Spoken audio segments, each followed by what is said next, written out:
নমস্কার বন্ধুরা, welcome to সুতাপাস kitchen. আবারও এসে গেছি এচোরের একটি ভিন্ন ধরনের রেসিপি নিয়ে। এচোরকে কিন্তু আমরা ভালোবেসে গাছ পাঠাও বলে থাকি। খুব ভালো করে রান্না করলে এ কিন্তু পাঠার মাংসের সাথেও টেক্কা নিতে পারে। আজকে আমি তোমাদের একটি নিরামিষ ভিন্ন ধরনের রেসিপি করে দেখাচ্ছি। নুন হলুদ মাখিয়ে রেখেছিলাম, আবারও একটু নুন হলুদ দিয়ে এচোরটাকে কিন্তু আমি বয়েলড করে নেব। আগের থেকেই কিন্তু একটু এচোরটাকে আমি ভিজিয়ে রেখেছিলাম। এবার উপরে আলুগুলো দিয়ে পরিমাণ মতন জল দিয়ে দিচ্ছি। এচোরটাকে কিন্তু একটু বয়েলড করে নিচ্ছি। এদিকে দুটো টমেটো আমি কিন্তু পিউরি করে নেব। টমেটো পিউরিটা রেডি হয়ে গেছে।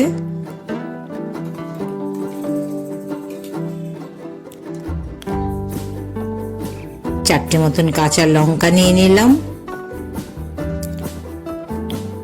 বেশ দুটো এলাচি দানা নিয়ে নিলাম, বেশ কয়েকটা গোলমরিচ নিলাম। আমি কিন্তু আজকে পুরোপুরি কাঁচা লঙ্কার রান্না করব, কোনো রকম শুকনো লঙ্কার ব্যবহার করব না।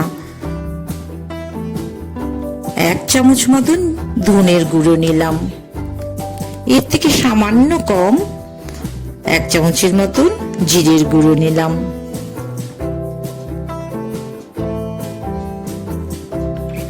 আদাটা আমি একটুখানি ঘষে রেখেছিলাম, সেটাও এখন মিশিয়ে দিচ্ছি। একটু জল দিয়ে মশলাটাকে ভিজিয়ে নিলাম। 1 চামচ লবণ ব্যবহার করছি। হলুদটা আমি এখন ব্যবহার করব না, তোমরা ফলো করো, রান্নার সময় দেখে নিতে পারবে। আর এঁচোড়টা কিন্তু 50% বয়েলড হয়ে গেছে, বাকিটা কিন্তু আমি মশলার সাথে কষিয়ে নেবো। দানাটাও দেখিয়ে দিচ্ছি, দেখো আরেকটু বয়েলড হবে, এখনো রান্নার সাথে কষে যাবে। এবার কিছুটা তেল দিয়ে দিলাম। প্রথমেই কিন্তু আমি আলুগুলো ভেজে তুলে নেব। 1/2 চামচ মতন লবণ আর 1/2 চামচ মতন হলুদ ব্যবহার করছি। আলুগুলো ভাজা হয়ে গেছে, তুলে নিচ্ছি। ওই তেলেই কিন্তু আমি এঁচোড়গুলো একটু ভেজে তুলে নেব। খুব বেশি ভাজার দরকার পড়বে না। 1 চামচ মতন লবণ মিশিয়ে দিলাম, 1 চামচ মতন হলুদ মিশিয়ে দেবো। একটু তেল জলটা যখন টেনে আসবে, একটু ভাজা ভাজা হবে, তখন কিন্তু আমি এঁচোড়টাকে তুলে নেব। অনেকটাই হয়ে এসছে ড্রাই, এবার আমি তুলে নিচ্ছি।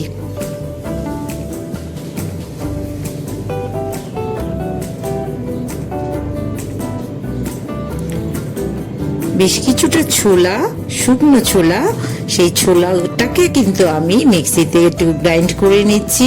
ছোলা গুঁড়োটা কিন্তু আমি রান্নায় ব্যবহার করব। তোমরা এইভাবে করে দেখো, রেসিপিটার সাথে থেকো।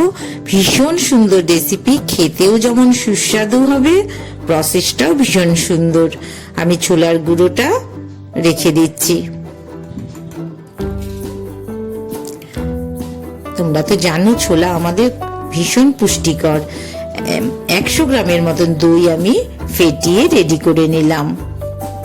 ফোড়নের জন্য কিন্তু বেশ কিছুটা তেল দিয়ে দিলাম। একটু সাদা জিরে দিলাম ফোড়নে, শুকনো লঙ্কা, তেজপাতা, দুটো মতন কাঁচা লঙ্কা ফোড়নের জন্য দিয়ে দিলাম।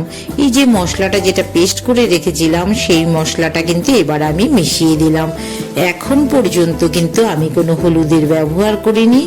এবার কিন্তু আমি হলুদটা মিশিয়ে দিলাম। মশলাটা কিন্তু খুব ভালো করে তোমরা কষিয়ে নেবে।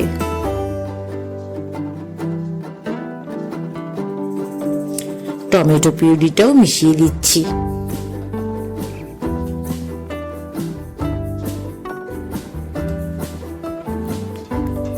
অনেকটাই কিন্তু মশলা কষে এসছে আমার, তেল ছাড়াও শুরু করে দিয়েছে।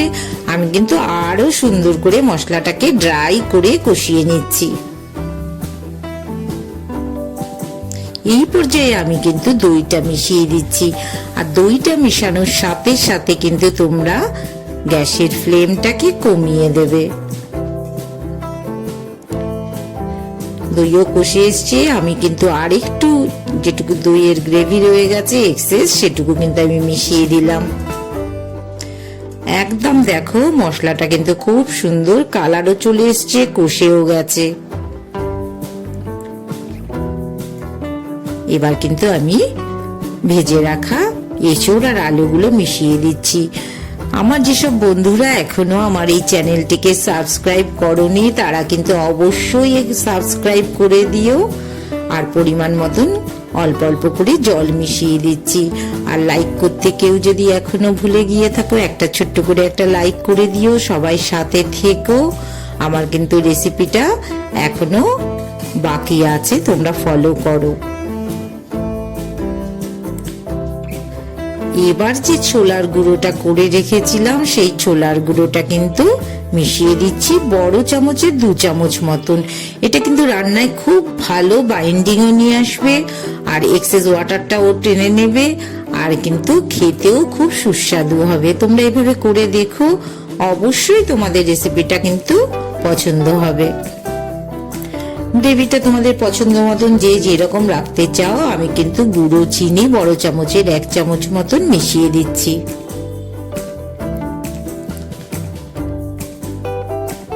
চিনিটা মিশিয়ে দিলাম। আমি কিন্তু এইরকম একটু ঘন ঘন রেসিপিটা করলাম, তোমরা যদি আরেকটু হালকা করতে চাও করতে পারো। এবার আমি একটি সার্ভিং বোলে নামিয়ে নিচ্ছি। তোমরা যারা আর একটু ঘি মেশাতে চাও একটু মিশিয়ে দিতে পারো। সুতাপাস কিচেন এইরকম সুন্দর সুন্দর রেসিপি তোমাদের জন্য নিয়ে আসবে। আজকে কিন্তু একদম ভেজ রেসিপি করে দেখালাম, কোনো রকম শুকনো লঙ্কার ব্যবহার করলাম না। সুতাপাস কিচেন ভালো লাগলে একটা সাবস্ক্রাইব করে